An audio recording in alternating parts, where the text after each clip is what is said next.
irredeemably and irretrievably bad and inimical to the well-being of Kenyans at large. Mr. Speaker, that is actually essentially conceded by the chair of the committee. Because you realize, Mr. Speaker, that in moving the bill, he actually ended up moving the report rather than the bill. And he essentially dwelled so much on the things to be removed from the bill rather than the contents of the bill. That means, Mr. Speaker, that the right thing to do is to reject the bill so that we go back to the drawing board. Alternatively, they withdraw it and put all those things in the bill that they will bring. Because to say we intend to is a wish proposition. There is no assurance that it will be done. Mr. Speaker, 90% of Kenyans have rejected this bill. 90%. And the majority of all those who submitted their memos have also rejected this bill. Mr. Speaker, it's for a very simple reason. And the reason is this. Excessive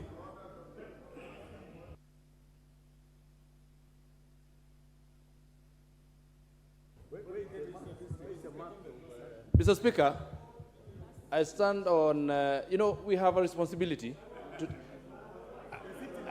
is it, no, wait, calm down. I stand on standing order number 95A, and I want to know whether Honorable Otiende Amollo, with all due respect, when he says and stands on national TV, here in Parliament, where we are broadcasting live, and says that 90% of Kenyans are opposed to this bill, what statistics has he laid on this table to say that he has done a research and found out that 90%, because, 90%, Mr. Speaker, is mathematics. These are numbers, and numbers do not lie. You must be responsible of the statement that you place on this table. So, Mr. Speaker, please, let him substantiate where he has gotten the figures of 90% from. Proceed, Otiende Amollo.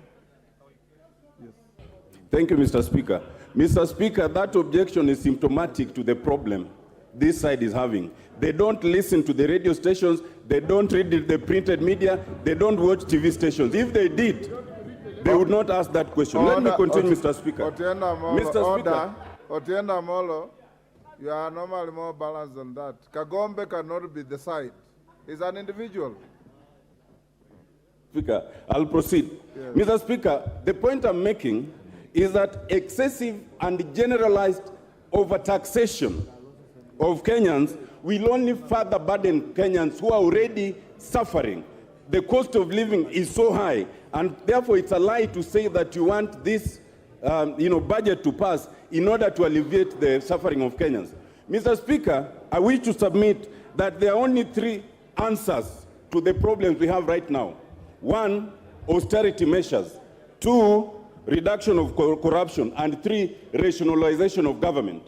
Mr. Speaker, I do not understand how a government that says that already there's a problem insists on increasing the overall budget from 3.3 trillion, which it was in the previous year, to 3.67 trillion, if you admit there's no money. What is the principle? If you have no money, you cut your coat according to size. So you don't say that you must increase it and therefore you must overtax.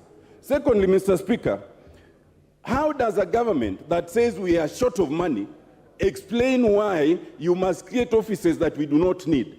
You do not need the office of the Prime Cabinet Secretary. You do not need all the 24 cabinet offices. The Constitution allows you a minimum of 14. You do not need over 51 principal secretaries. You do not need over 50 CSs. And all these are taking public money. If you say, and it is unfortunate that a member of parliament should seek to mislead the public by saying that members of parliament already get money for houses, that is not true, because it is a loan that we pay at 3%. But if that is your position, then take away that free house, because we don't have it. Don't tax Kenyans on it. Mr. Speaker, corruption. In all these words, the word anti-corruption you will never hear from the words of those who speak for the government side.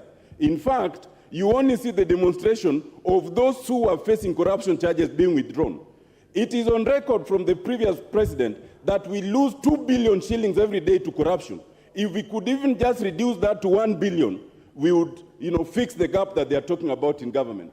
Then there's rationalization, Mr. Speaker. Mr. Speaker, you are aware, and this House has debated, in the previous parliament, there was a report that suggested that we do not need the over 530 ministries and departments of government that we have, the parastotals. Most of them are duplicative, and it was suggested that we should reduce them to barely 50.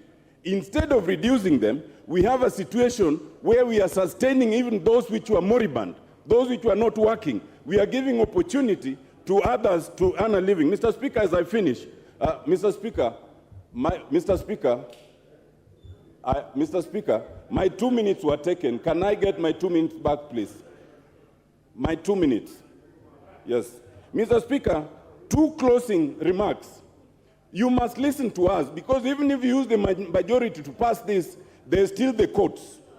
And even if you deal with the courts, there's still the people who are sovereign. 2 things. 1, you cannot have a situation where you are bringing the housing tax here. I want to invite you to note, first of all, that under Schedule 6, the role of housing is for the counties, it's not for the national government. And I invite you to look at Clause 8D. The national government is only to do the housing policy. So when you are bringing the question of housing and you're introducing the tax, you're actually amending the Constitution through the back door. And it also means then that this bill should go to the Senate, because the Senate must have a role in anything that affects the counties. And that is a point that you need to bear in mind. Lastly, it is a matter of the Constitution that you cannot introduce servitude.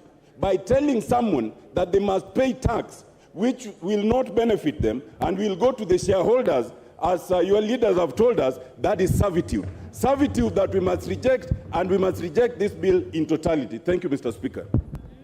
Thank you, Dr. Amollo. Members, before I give the next speaker, allow me to acknowledge the following institutions in the public and speakers gallery.